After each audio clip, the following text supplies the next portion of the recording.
সরকার বিসমিল্লাহ গলত করে এখন সংবিধান সংশোধনের যে নাটক করা হচ্ছে, আমরা এই নাটককে প্রত্যাখ্যান করি।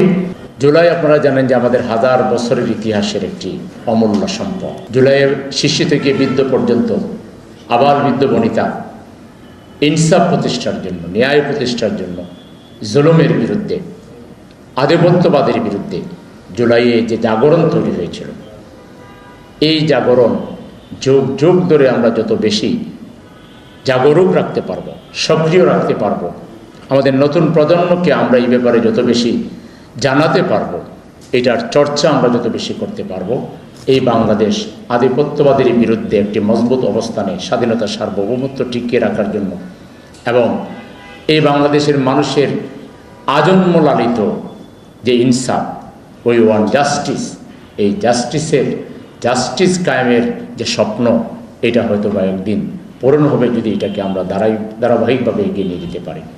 এই রিলেভেন্ট বিষয় যেহেতু, সেজন্য আমরা অত্যন্ত দুঃখের সাথে জানাচ্ছি আমাদের বর্তমান সরকার ক্ষমতায় আসার আগে যে ধরনের ভাষা বক্তব্য ব্যবহার করেছিলেন, ক্ষমতায় আসার পর তারা অতীত শাসক গোষ্ঠীর ন্যায় ভাষা এবং বক্তব্য ব্যবহার করছেন।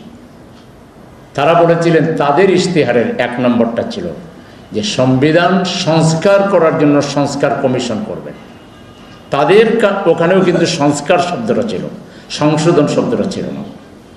আর জনগণ ভোটের মাধ্যমে একদিকে এমপির ভোট দিয়েছে, আরেকদিকে সংবিধান সংস্কারের পক্ষে ভোট দিয়েছে।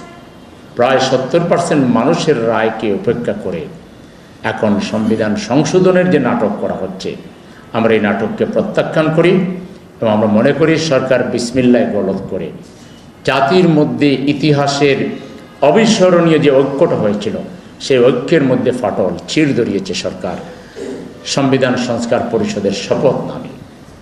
আমরা সরকারকে বলবো, এইটা অ্যাভয়েড করে আপনারা জনগণের মধ্যে ঐক্য প্রতিষ্ঠা করতে পারবেন না।